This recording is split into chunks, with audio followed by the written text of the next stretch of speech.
Hello and welcome to Lost in Culture. I'm finally here, I'm finally in Japan. I've been waiting a long time to come to Japan. It's been my lifelong dream, so we're ready to hit the streets today. Yeah, we had a grueling 17-hour journey yesterday, so we're a bit jet lagged, but we'll try our best to keep that energy levels high. We're heading to Shibuya today.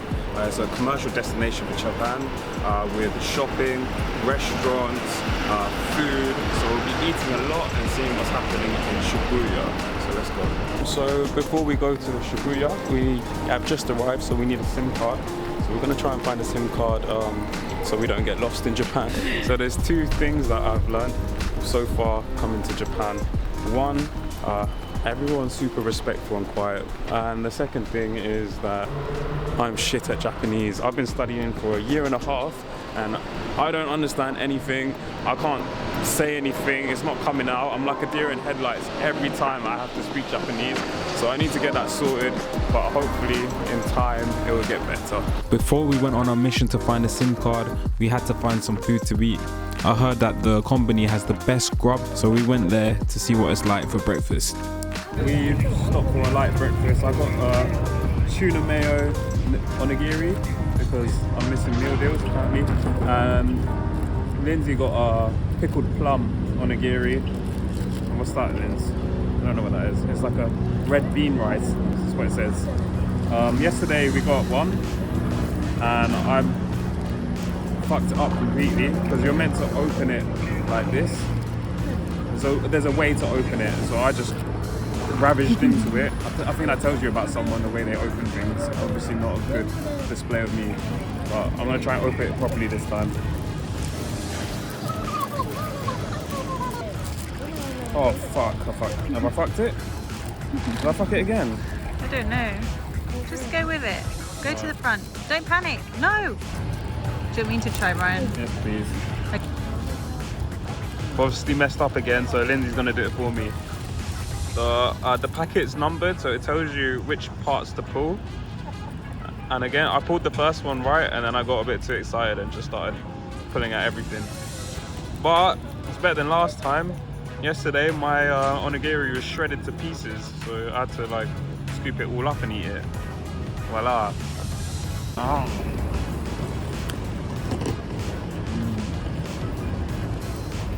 Oishi desu. No! Give a big bite.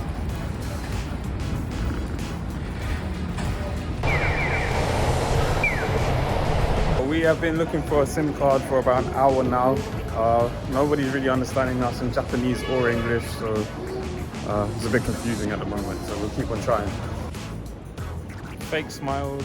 So we're having a bit of a mare today because we got our SIM card, but it was a dud. It didn't work on our phones, so we came all the way back to the hotel to try and sort it out, and then we ordered a new SIM card, which I don't know will work, but hopefully it will work, to Shibuya.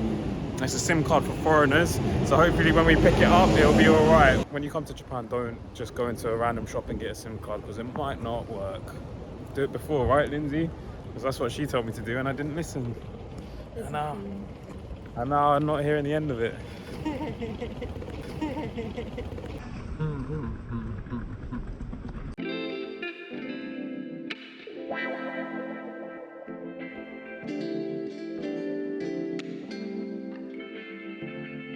After about 3 hours of trying to get a SIM card, we finally done it. Lindsay's losing the will to live.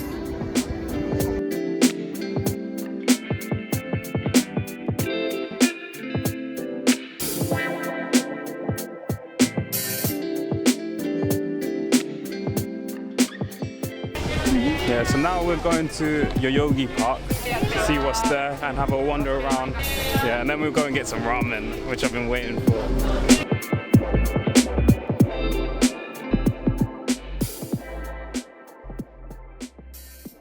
Me and Lindsay are happy to be out of the bustling streets of Tokyo, Shibuya. I think our jet lag is catching up with us and we're not calculating things properly, especially after the SIM card situation. But how lovely is it to be in this park today? Beautiful park. That sound like David Attenborough? No.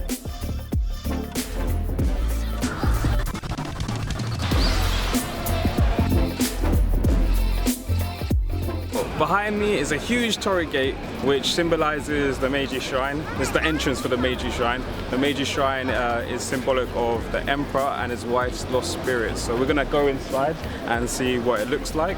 It was built in 1920 and it got destroyed in World War II. So this is actually rebuilt again, and yeah. These sake barrels are donated from breweries across Japan. Apparently, when you drink sake, it's meant to bring you closer to God. So drink away, kids. No, I'm joking, don't drink. On the other side are wine barrels. These are imported from the Western world, particularly from France, which symbolizes the connection between Japan and the West. This is the first shrine in Japan that we went to, and I was shocked by the vastness of it. It just kept on going.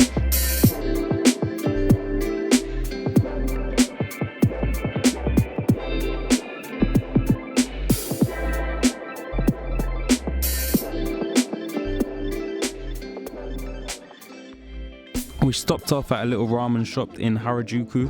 When we walked up to the store, you could see there was a vending machine on the right. This is what we used to order. You put your money in, select the ramen you want, and then you get a ticket. You take this ticket into the ramen shop and give it to the people working there, and then they'll bring you your ramen when it's ready. What did you get, Lindsay? What did you get?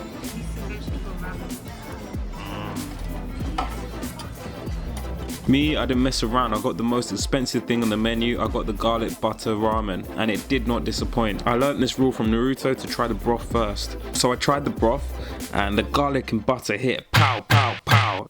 Two strong flavors coming together, combining to make a beautiful dish. As for the noodles were just how I like them. Thin and chewy. It had that bite that it needs. Like, I'm not into thick noodles that much, so thin, chewy noodles, perfect. As for the chicken was very succulent. When you bit into it, all the juice flowed out. My main concern with the chicken is that it was submerged in the broth, which took away the crispiness of the skin. I would have had the chicken on the side, and then you had the option to dip in the chicken or not. Aside from the skin, it was very, very good. As for the pork, you can definitely taste it was marinated for over 24 hours. It was soaked in like this soy sauce, which gave it that saltiness and the sweetness. The ramen was finished off with this sprinkle of this cheese. It looked like Parmesan from first glance, but I don't think it was. It was super chewy, stringy, tasted like Parmesan, but I don't know what it was. But you can put it in my mouth anytime. Overall, banging for my first ramen in Japan.